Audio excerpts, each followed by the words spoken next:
Bonjour, bienvenue dans Réarmer la démocratie, le Substack et le podcast de Philippe Moreau-Chevrolet. Cette semaine, on reçoit Antoine Marie. Alors Antoine Marie, il a un profil extraordinairement intéressant pour la période qu'on traverse. C'est un spécialiste de psychologie politique. La psychologie politique, c'est à la croisée des chemins entre les sciences politiques et les sciences cognitives. Il est docteur en sciences cognitives, Antoine Marie. Et ses domaines de recherche, vous allez voir, c'est vraiment pile ce qu'on est en train de vivre et ce sur quoi on s'interroge. C'est l'adhésion et la diffusion de fausses informations et de théories du complot. C'est l'hostilité entre groupes politiques, on est en plein dedans en ce moment, c'est les moyens de rendre les discussions politiques plus constructives, plus apaisées.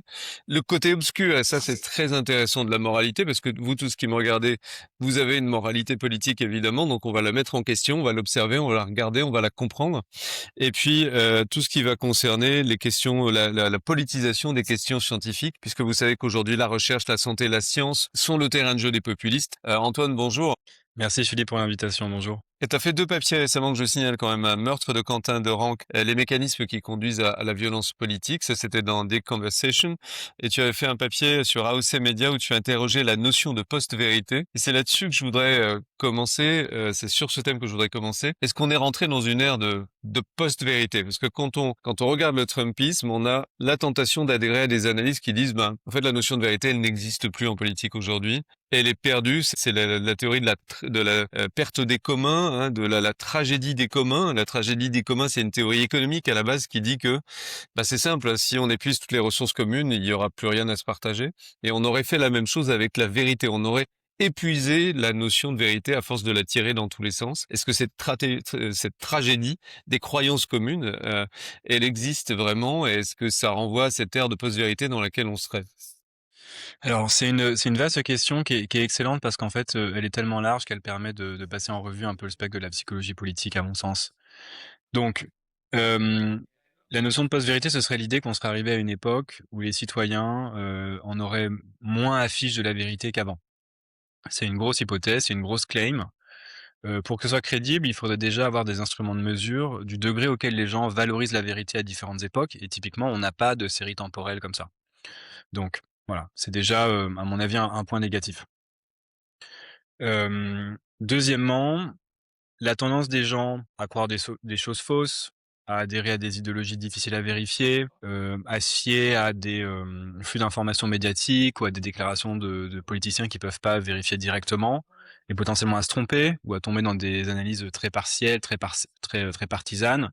C'est pas du tout nouveau, c'est inhérent à la politique de masse. En politique, la plupart des événements, ils se déroulent en dehors de ton champ de vision. Tu vois pas les conspirateurs, tu vois pas, les acteurs du racisme structurel ou de la domination capitaliste la plupart du temps. On a que des expériences parcellaires et isolées de ce qui se passe et du coup, on est obligé de reconstruire des représentations mentales très abstraites sur ce que c'est que, voilà, l'économie, le capitalisme, l'inégalité structurelle, le développement, enfin voilà, toutes ces questions et du coup, dans ce contexte de très grande incertitude, et de dépendance aux sources d'informations médiatiques et de dépendance à ce que les médias nous disent, bah, il y a tout un tas de brèches qui s'ouvrent pour que les gens soient potentiellement, mésinformés, se trompent, tirent des conclusions qui collent pas exactement avec l'état du monde et cetera. Par exemple, il y a les travaux de Hans Rosling qui montrent que souvent les gens n'ont aucune idée du niveau de développement économique et du niveau de développement, humain des pays du monde et ont une représentation mentale de l'état de ces développements qui est complètement arriérée, qui est celle des années 90 ou 80 à l'époque où ils étaient à l'école. Ils savent pas, par exemple, que le niveau d'éducation des femmes est beaucoup plus élevé dans énormément de pays, asiatiques ou des choses comme ça. Oui, on est resté à une Hem vision qui est celle du moment où on nous a donné une vision, donc l'école Exactement. effectivement. Ouais. Par exemple, les Européens savent pas que l'Iran est un des pays les plus éduqués du monde, musulman, par exemple, où ils mettent dans la même catégorie, l'Iran et l'Afghanistan qui n'ont aucun rapport en termes d'éducation de la population. On est très dépendant de ce que les experts nous disent, de ce que les politiciens nous disent, de ce que les programmes scolaires nous disent, parce qu'on n'a pas accès aux faits et du coup, ben, on est dans un état d'incertitude dans lequel, les biais idéologiques, l'ignorance, la flemme intellectuelle nous amènent à former des croyances qui sont souvent assez largement en décalage avec la réalité. Et ça, c'est vraiment pas nouveau, en fait. C'est vrai que c'est peut-être rendu plus saillant aujourd'hui avec une certaine hausse de la polarisation politique dans les pays occidentaux, France, États-Unis, mais c'est vraiment pas nouveau. Dans les années 60-70, les gens, croyaient tout un tas de bêtises, hein. Au début du siècle, les gens étaient beaucoup plus superstitieux, on va dire plus religieux aussi, le marxisme et tout un tas de mensonges sur le niveau d'oppression qui régnait dans les démocraties populaires et dans les pays soviétiques, était très prégnant. On a eu Sartre qui a fait, l'apologie des régimes, communistes et cetera, parce qu'ils étaient probablement assez mal informés et les masses étaient assez mal informées avec eux et cetera. Donc c'est pas nouveau.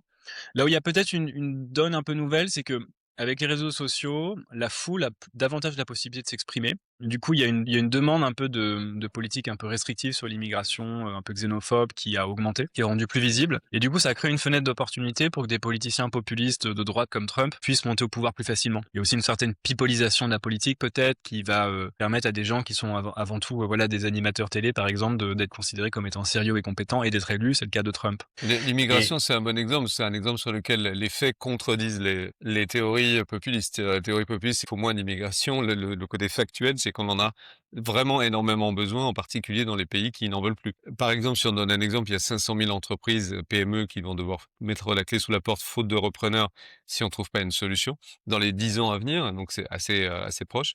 Et pourtant, on va lutter contre l'immigration, ce qui n'a absolument aucun sens. Par contre, comme thème populiste, ça fonctionne. oui, je suis d'accord avec toi qu'il y a énormément de bénéfices de l'immigration, pour, remédier à la baisse de la fertilité, pour, faire venir de la main-d'œuvre qualifiée et cetera. Il peut y avoir aussi des problèmes d'intégration avec certains types d'immigration. Il faut quand même être charitable, je pense, parfois avec la droite qui rappelle ça, pas toujours à tort, hein. Il y a des points de friction entre, la culture occidentale, égalitariste, des sexes par exemple et certaines versions de l'islam et cetera. Je pense que ça c'est vrai, mais globalement il y a évidemment, voilà, le débat sur l'immigration mérite d'être nuancé, il est complexe et il y a plein de bénéfices associés à l'immigration. Ce que je voulais juste dire, c'est que si tu as une augmentation de la demande politique pour des propositions politiques xénophobes et que les gens deviennent un peu plus, cyniques ou qu'ils acceptent une sorte de baisse un peu dans les standards de bienséance de la politique avec plus de pipolisation, plus d'arrivée des mèmes un peu dans la communication politique, plus de contagion par les codes un peu de la culture populaire et d'internet et cetera, et ben, ça peut promouvoir des gens qui sont très cyniques comme Trump, qui a l'air d'en avoir absolument rien à faire de la vérité. Et en ce sens, je veux bien dire qu'on est un peu dans une période de post-vérité entre gros guillemets, au sens où il y a davantage peut-être de demandes populaires ou d'acceptation populaire pour des gens très, très cyniques qui sont davantage prêts à piétiner, voilà, les normes de la démocratie représentative, de la civilité, de la bienséance dans le discours public et cetera. Là, au niveau des élites, je veux bien être charitable avec la notion de post-vérité et dire quelque chose de nouveau. Mais en moyenne, au niveau psychologique, au niveau du degré auquel les gens valorisent la vérité, je pense que la notion est trompeuse. Il n'y a pas de raison de penser que cognitivement, les citoyens aient beaucoup changé psychologiquement par rapport à il y a un siècle. La psychologie, elle est beaucoup paramétrée par ce que la sélection naturelle a fait de notre psychologie, et cette sélection naturelle, elle est extrêmement lente. Bien sûr, on apprend tout un tas de choses dans nos environnements culturels et médiatiques, mais les algorithmes un peu sous-jacents, la tendance à être tribaux, in-group, out-group, la tendance à être conspirationniste, la tendance à avoir un biais de confirmation, à être sujet à la pensée motivée, etc. Rien de tout ça n'est nouveau, ça a toujours existé, et il faut raison garder, quoi. Il n'y a pas de raison que cognitivement on soit arrivé dans une nouvelle époque. On est peut-être dans Alors, une nouvelle époque au plan technologique, mais probablement pas au plan cognitif. ce que tu décris dans tes articles, c'est la naissance des réseaux sociaux 2000-2010, effectivement, et l'impact que ça a eu. Ce qui est intéressant, c'est quand tu plonges dans la psychologie des individus, donc c'est ce dont on est en train de parler. On va expliquer les concepts que tu as utilisés, comme celui de pensée motivée. Typiquement, ce que tu décris, c'est qu'au fond, chez les électeurs, il y a un calcul rationnel qui est très centré sur soi-même. Et donc, on est capable, c'est aussi ce que tu décris qui est assez sidérant parce qu'on le voit bien en ce moment, de faire des choix rationnels en se disant, je vais faire un coût-bénéfice. Le coût de Donald Trump, c'est qu'il va mentir, c'est qu'il va être agressif, c'est qu'il va peut-être discriminer une certaine catégorie. Moi, à titre personnel, j'espère en retirer un gain et ce gain est suffisant pour que je passe, y compris sur des reculs de la démocratie, parce que c'est un peu abstrait, c'est un peu lointain. Est-ce qu'on raisonne tous comme ça vraiment? Et le concept que tu utilises pour expliquer aussi ça, c'est la pensée motivée. Et là, j'ai besoin que tu l'expliques. C'est en fait c'est un biais ce qu'on appelle un biais de confirmation, c'est-à-dire le fait qu'on a tendance à aller chercher ce qu'on veut trouver. Ce qui est valable pour tout le monde, pour le coup. Ouais, ouais, je suis globalement d'accord avec ça. Donc peut-être pour préciser un petit peu, cette notion de calcul coût-bénéfice dans l'acceptation des politiciens, qu'est-ce que j'ai voulu dire par là? L'acceptation des populistes.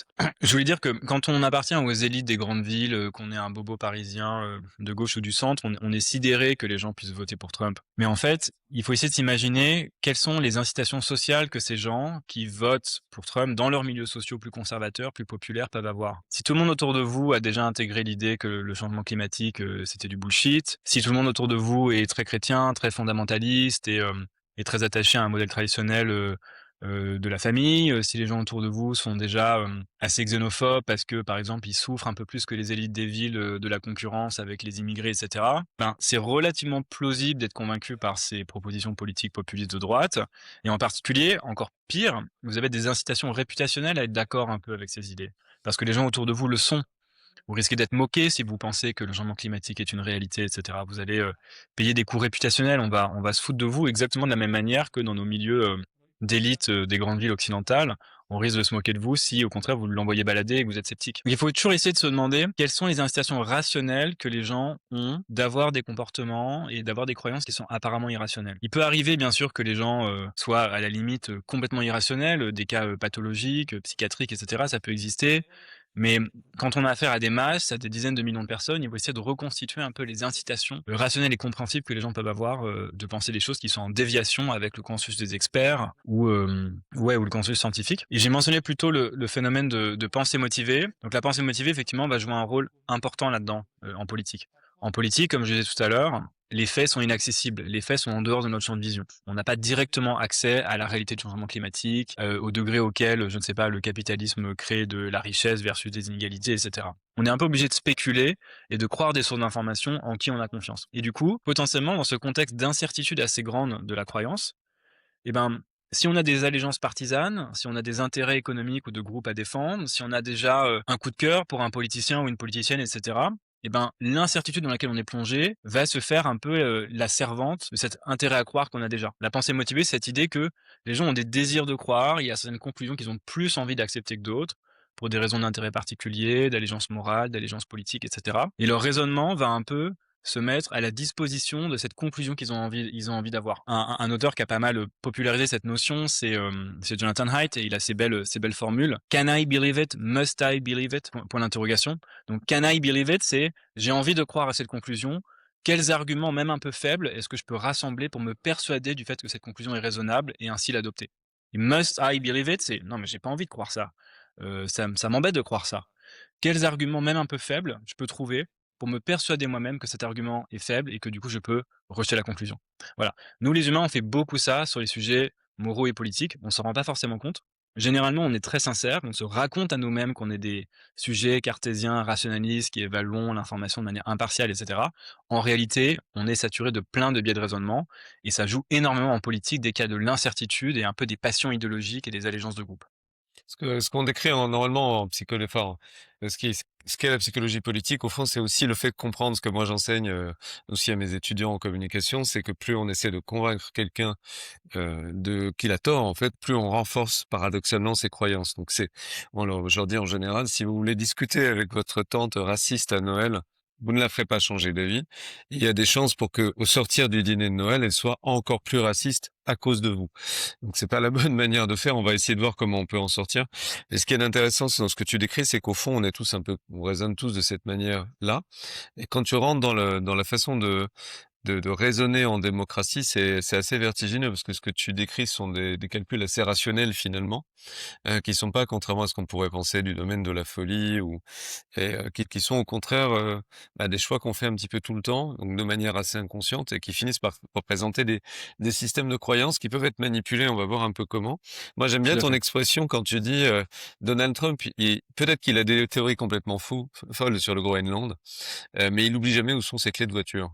Donc on n'est jamais unilatéralement, enfin on a toujours en fait un attachement à une forme de vérité et on a besoin pour survivre d'une représentation du monde où il y a toujours une forme de Ouais, vérité.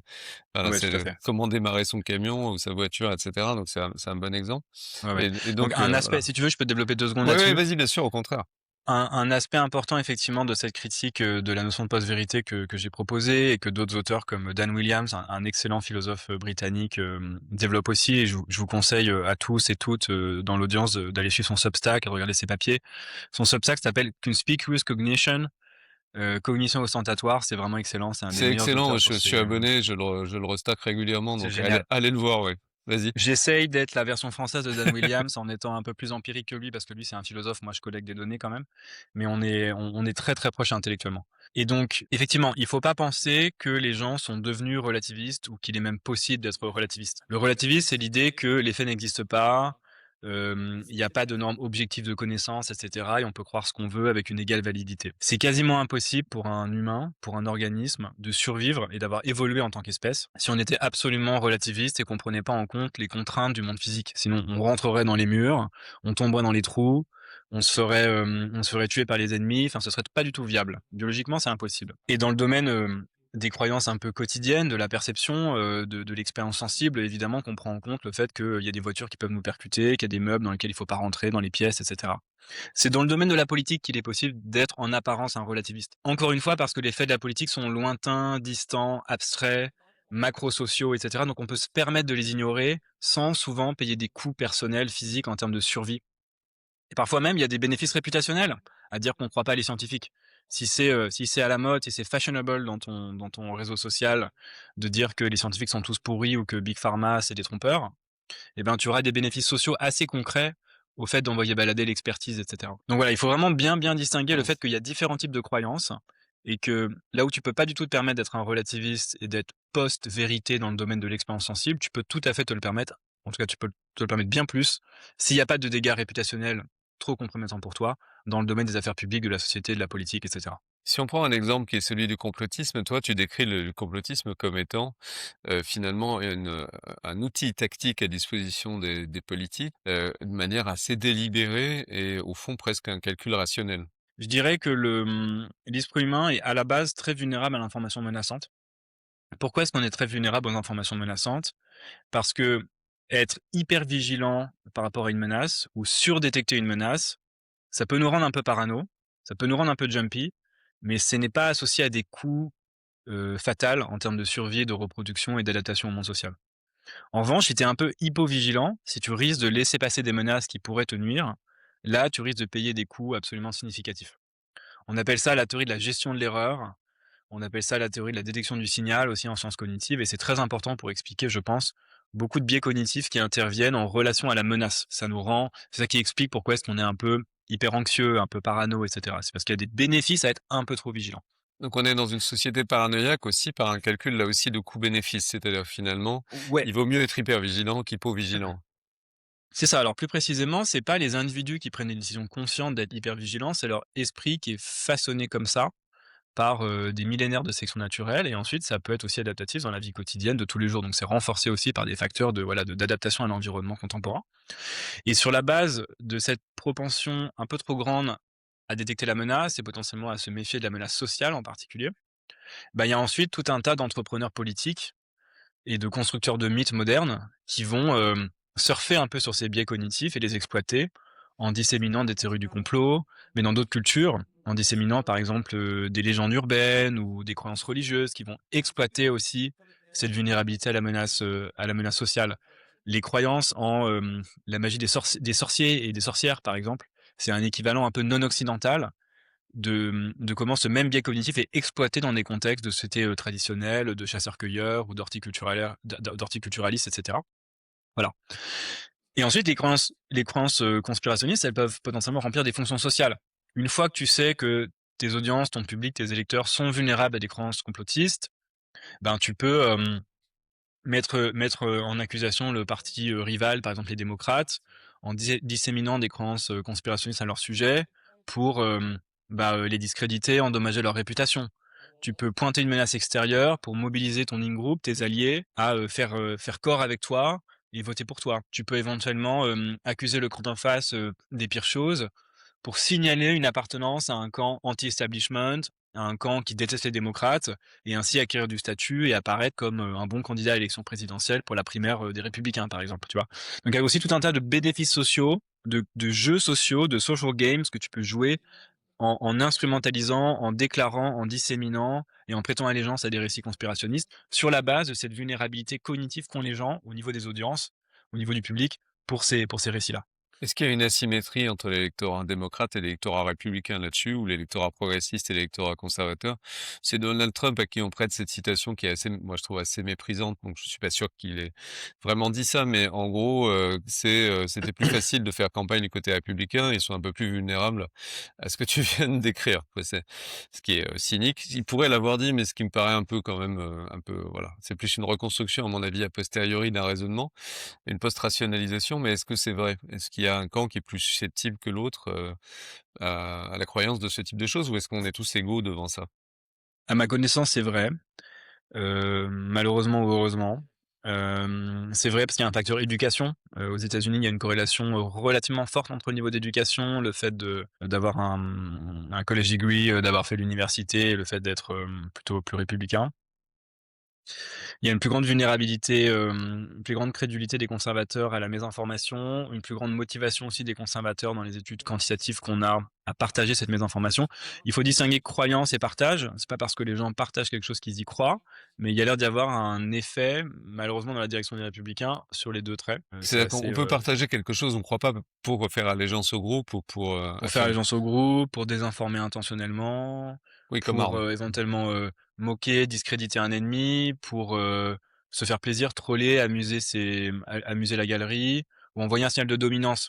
Tu vois, si tu envoies quelque chose de très insultant, comme par exemple Trump l'a fait récemment avec, le couple Obama en les transformant en singes, enfin voilà, cette affreuse, caricature raciste. Tu envoies un signal de dominance. Tu envoies le signal que tu es vraiment quelqu'un qui est prêt à totalement empiéter sur les règles de la bienséance démocratique, de la compassion, du respect de tes rivaux, et cetera. Et du coup, tu montres que tu es quelqu'un qui est, c'est un peu la madman theory, tu vois? Tu montres un peu que tu es capable d'employer l'irrationalité ou la radicalité, à ton bénéfice et que tu es prêt à empiéter sur d'autres normes qui pourraient être un handicap, si ton objectif politique c'est, bah, justement d'avoir l'air d'être hyper dur, hyper inflexible, et de plaire à des gens qui sont eux-mêmes déjà assez radicalisés.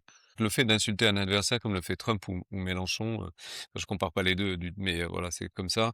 Le fait de labelliser, ben, Mélenchon qui appelle, Hollande le capitaine de pédalo, je crois, ou Flamby pour voilà, ou Trump qui va parler de crooked Hillary, donc Hillary la malhonnête, Hillary l'escroc, voilà, qui va répéter ça de manière, formelle. Effectivement, c'est un signal de dominance envoyé au groupe Tout à fait. et on est tous vulnérables à ça finalement. Oui, on est tous vulnérables à ça et ça va payer électoralement ou en termes de popularité si et seulement si ton audience valorise ça.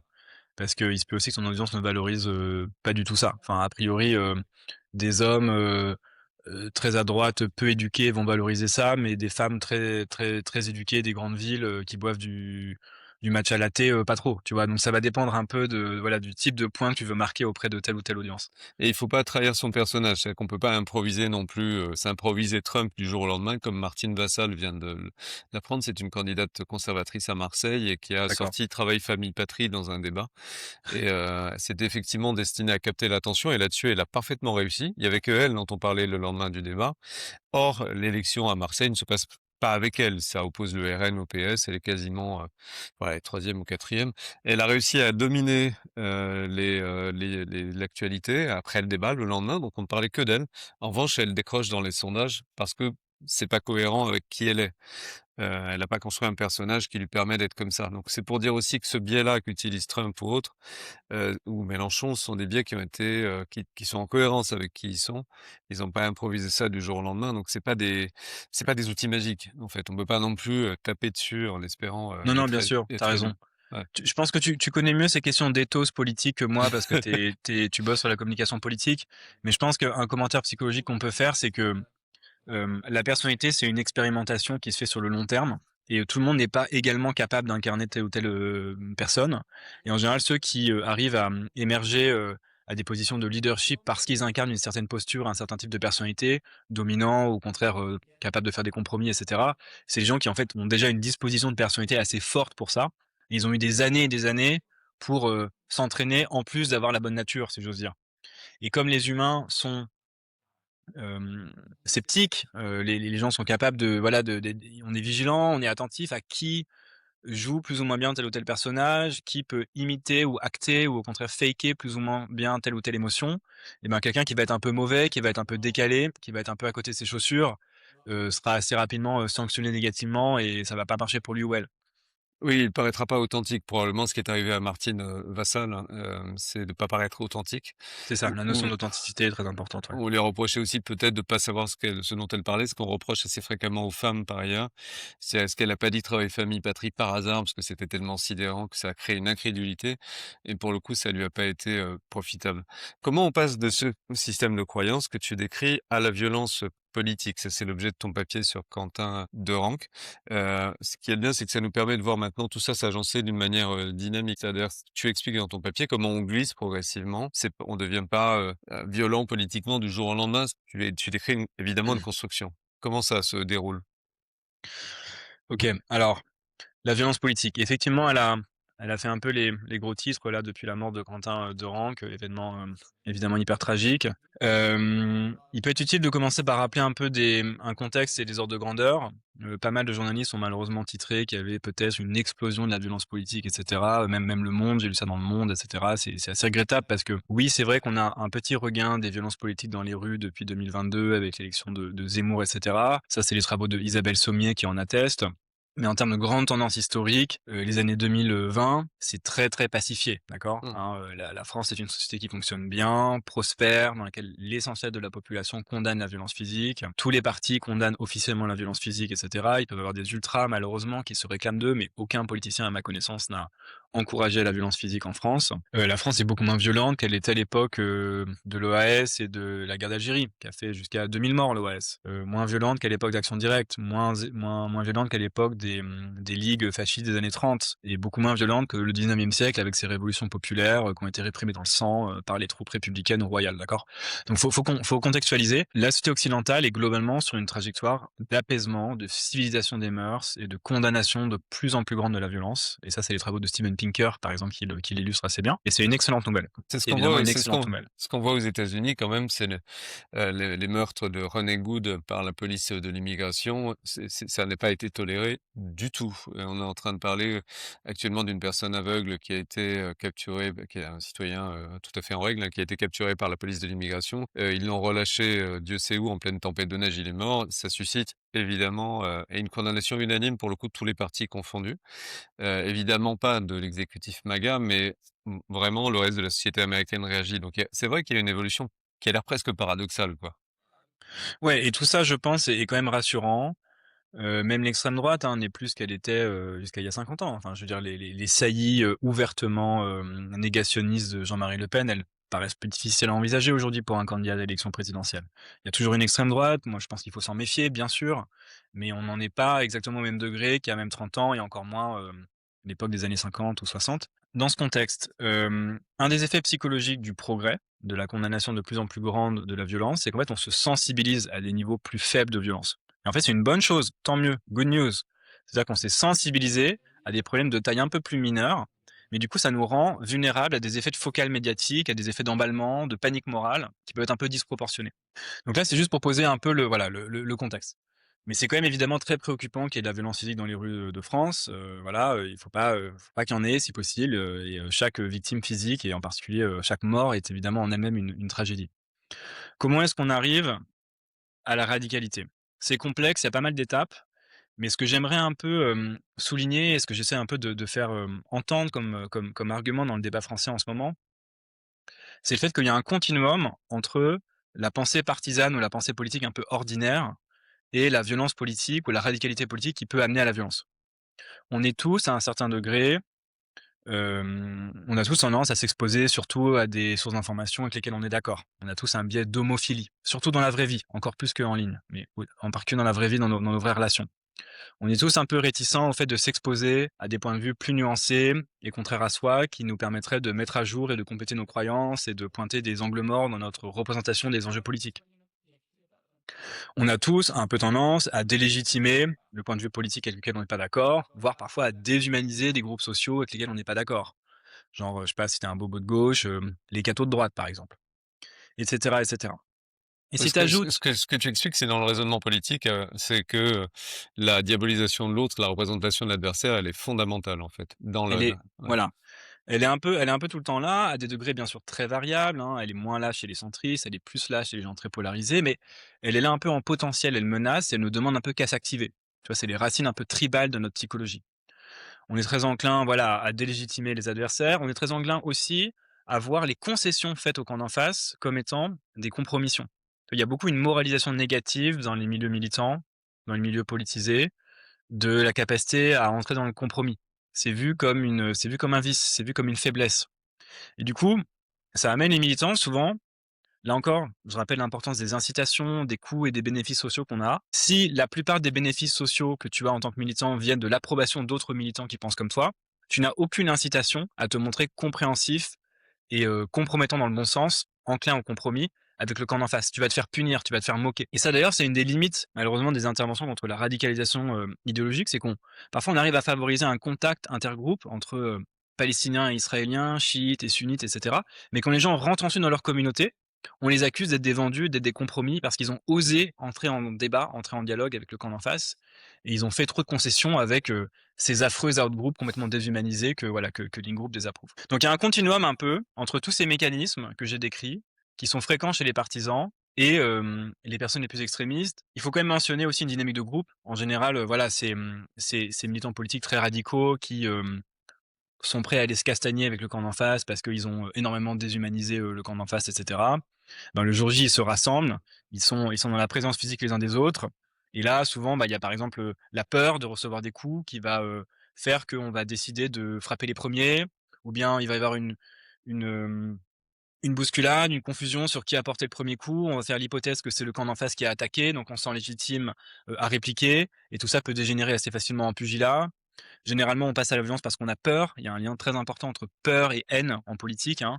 Et puis il y a cet élément aussi important du fait que la violence politique, en petits groupes, elle satisfait bien sûr des motivations sociales, communautaires, un peu basiques. Donc elle peut être assez attractive pour des gens qui, sont en recherche, voilà, d'intégration, d'inclusion, notamment en recherche de sensations fortes.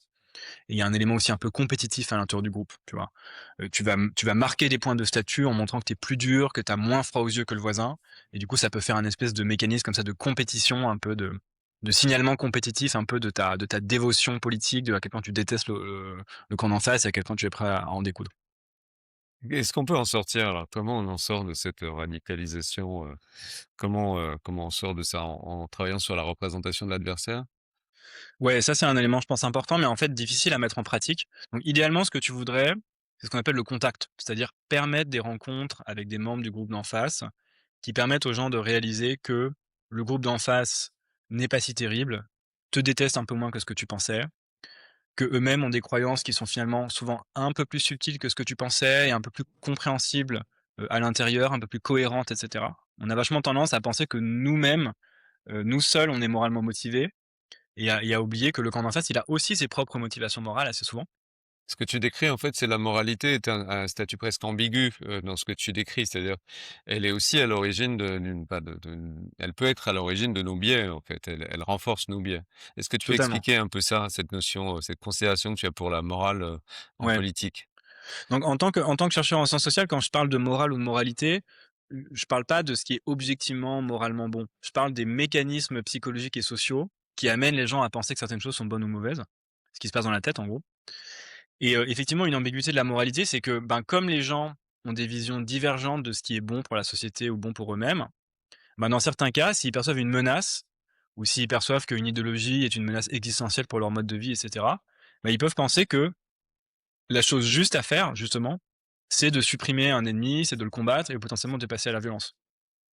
Parfois, la morale, ça va être, voilà, d'avoir, comme ça la conviction qu'il faut que tu sauvegardes, ton mode de vie, que tu protèges ton territoire et ça peut être perçu comme étant une raison suffisante pour, faire des dégâts, dans le camp d'en face, pour faire des victimes collatérales et cetera.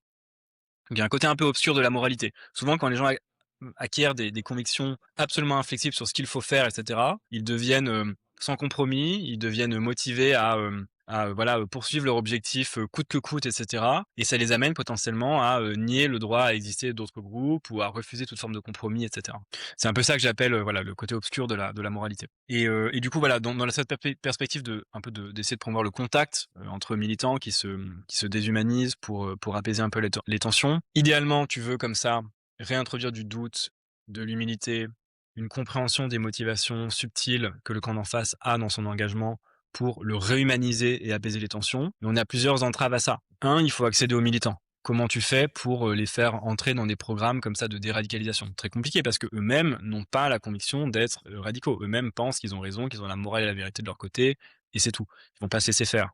Ils font pas forcément confiance non plus aux chercheurs. Oui, c'est ce que tu Euh, décris. Il y a une très grande défiance naturelle presque des militants radicaux qui fait qu'il est très difficile de de leur expliquer que tu vas les aider quelque part. Parce qu'ils ont pas Presque par définition, ouais, parce que quand t'es hyper radicalisé, tu sujet à ce qu'on appelle le réalisme naïf. Tu penses que tes croyances sont des voies d'accès directes et absolues et infaillibles à la réalité. Donc si je me mmh. représente l'autre camp comme étant, extrêmement maléfique, ben, c'est parce que l'autre camp est extrêmement maléfique et c'est tout. Et les gens prennent un peu trop, leurs croyances, pour, argent comptant et se disent pas que c'est aussi des constructions cognitives qui peut être le produit de leur propre biais d'interprétation, de leur propre biais de confirmation et parfois de voilà, de mes perceptions sur, ce que réellement les gens d'en face, pensent dans leur subtilité, dans leurs détails. Je précise quand même une chose, c'est que là, ce que je dis, ça décrit assez bien, je pense, les relations intergroupes et les perceptions entre des partisans assez politisés, mais assez ordinaires, qui sont pas violents. Dans Mmh. le cas de l'activisme ultra, d'extrême droite ou d'extrême gauche, là, c'est davantage vrai que quand tu es d'extrême gauche, les mecs d'ultra droite te détestent et te déshumanisent et inversement, c'est davantage vrai que quand tu es d'ultra droite, les antifas te détestent et te méprisent. Donc cet argument sur les mes perceptions, il s'applique toujours, mais peut-être plus à une perspective temporelle. C'est-à-dire qu'en gros, ces ultras qui sont en face de toi, qui te déshumanisent, ils ont pas toujours été extrémistes comme ça et ils sont capables d'être gentils avec leurs amis et leurs alliés. Mais par contre, toi, ils te détestent parce qu'ils ont acquis cette conviction que tu étais, voilà, une menace à abattre pour leur mode de vie et cetera. Un truc important, c'est de rappeler aux militants, que, par exemple, il y a des bénéfices de long terme à la non-violence. Donc ça, c'est les travaux de Chenoweth, Oui, et ce que ses tu dis, c'est collègues. que la stratégie politique la plus efficace si on veut faire triompher son camp, c'est la non-violence. C'est la En chose termes de temps rationnelle. long, c'est ce que Ouais. les données quantitatives semblent suggérer. Je dis pas qu'il y a jamais aucun bénéfice à la violence ever, c'est concevable qu'il y en ait, mais en moyenne, les données quantitatives suggèrent que quand un mouvement choisit la non-violence, même si ça lui impose un peu peut-être la patience, d'être, voilà, de renoncer un peu à des ambitions, coup de poing ou à des actions coup de poing, ça le crédite sur le long terme, ça le rend plus populaire et ça lui permet du coup de gagner un peu la bataille de l'opinion et ça, il semble que par exemple le mouvement des civil rights américains soit une belle illustration de ça. Ils ont pu se poser en contraste avec Malcolm X et les Black Panthers, avoir l'air non menaçants pour la société un peu mainstream américaine et ils ont eu comme ça cette capacité à courber les chines et à rester toujours exemplaires, ne jamais donner une provocation, une raison de passer à la violence contre eux et cetera, de la part des forces de police, de la part de la société blanche, traditionnelle, ségrégationniste et cetera et du coup, ils ont plus facilement réussi à gagner la bataille de l'opinion sur le temps long. Ça, je pense que c'est des faits très importants qu'il faut vulgariser. Dans les universités, moi où j'ai passé beaucoup de temps en tant que jeune étudiant, jadis, moi aussi assez à gauche et cetera. C'est pas des faits qui sont connus, hein. Souvent, il y a une petite tentation quand même, du passage à la violence ou voilà, ou blocage un peu brutal et cetera. C'est pas des faits qui sont bien connus.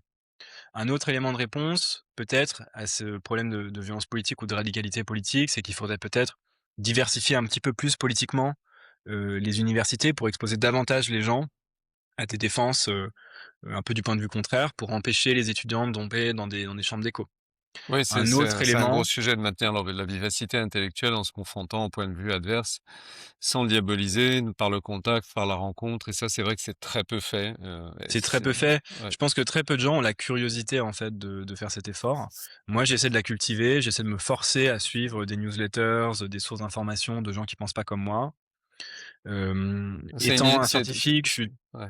Étant un scientifique, je suis très motivé par la recherche de la vérité, et j'en fais un peu mon gagne-pain. Bon, évidemment, j'ai beaucoup à gagner, mais je pense que des gens ordinaires qui bénéficient moins peut-être d'une approche scientifique des enjeux sociaux peuvent aussi, y trouver plein de choses. Ils peuvent, y trouver de l'enrichissement, des apprentissages, une leçon d'humilité et potentiellement découvrir qu'ils peuvent tisser des relations très chouettes avec des gens qui pensent pas comme eux.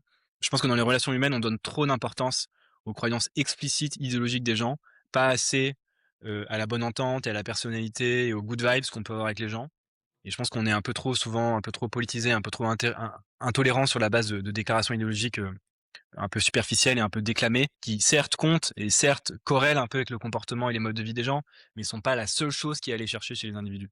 Non, moi j'ai des groupes WhatsApp où on discute, entre points de vue parfois très opposés. C'est toujours difficile, surtout dans la période de polarisation, qu'on traverse, que tu décris par ailleurs, mais on arrive quand même à mieux comprendre les arguments de l'adversaire, donc à comprendre aussi la structuration de pensée de l'autre et c'est là où on se rend compte déjà que la pensée est structurée, qu'il y a une part de positif aussi d'espoir, très Ouais, importante, notamment dans le vote ou le soutien à Trump. Et puis bon, petit à petit, ce qu'on observe en général, c'est que l'adhésion initiale très forte à un candidat post-électorale, on va dire, elle décline avec le temps et qu'on finit quand même à un moment par plus ou moins, communiquer en étant à peu près d'accord que le pouvoir en place est critiquable, Trump est critiquable et donc là, ça ramène un petit peu plus ouais, ouais. d'équilibre. Ce qui est difficile à Tu un gérer, terrain commun. c'est le post vague. Tout de suite après l'élection, il est absolument et avant l'élection, impossible de discuter. Mais Ouais, quand ça ouais, retombe un peu avec une l'usure normale du pouvoir, on commence à ouvrir des portes, à redialoguer. ouais. Tout le travail de Trump consistant à refermer la porte en hystérisant en permanence le débat. Pardon. Malheureusement. Je dirais qu'il y a au moins 2 grands bénéfices au fait d'entrer en contact avec des gens qui pensent pas comme soi politiquement. Là, j'ai beaucoup, souligné en scientifique curieux, un peu nerd, les bénéfices d'apprendre des choses sur les enjeux sociaux et mieux comprendre le point de vue adverse, pour apprendre des choses sur, les complexités de l'économie et de la politique. Je pense que c'est une raison parfaitement suffisante d'entrer en conversation avec les gens qui pensent pas comme soi. Mais aussi à des fins de persuasion, à des fins plus militantes, c'est aussi utile de bien comprendre de l'intérieur ce que pensent tes adversaires. Sinon, tu pourras pas appuyer sur leurs boutons moraux. Tu Mmh. pourras pas appuyer sur leur fondation morale, sur les arguments qui les persuadent. Tu veux Mmh. comprendre une idéologie de l'intérieur, si tu veux rallier les partisans de cette idéologie à ton point de vue et les faire bouger idéologiquement. Donc à la fois à des fins de mieux connaître le monde dans sa subtilité, être curieux, réhumaniser les adversaires et aussi potentiellement les faire bouger pour les rallier à soi. Il y a que des bénéfices à apprendre à être plus en conversation avec les points de vue adverses et à avoir cette posture un peu d'humilité et d'ouverture d'esprit, open-minded thinking, on dirait, ou intellectual humility, on dirait dans la recherche, avec voilà, avec des adversaires et des gens qui pensent pas comme soi. C'est une magnifique, conclusion, mais c'est surtout le cœur de l'esprit démocratique, en fait, cette faculté à convaincre les autres, plutôt que de les contraindre ou plutôt que de se contraindre aussi soi-même parce que quand quelque part, quand on refuse ça, on s'appauvrit aussi, moralement, intellectuellement, affectivement, et on reste dans des situations de malentendu ou de blocage qui peuvent être surmontées en réalité. On est tous confrontés à ça parce que la polarisation produit des effets très intimes et très personnels aussi. Écoute, merci de cette plongée dans la psychologie politique. C'est une Merci. discipline que moi je regarde beaucoup avec, la psychologie sociale, avec, qui a beaucoup un terrain expérimental. C'est absolument passionnant et c'est en général tout à fait négligé parce dès qu'on parle de psychologie en politique, on va plus essayer de faire, la psychologie particulière de tel ou tel dirigeant en essayant de deviner comment il beurre sa tartine le matin, ce qui évidemment n'a pas beaucoup d'intérêt. Là, on est dans des choses extraordinairement plus fondamentales et importantes.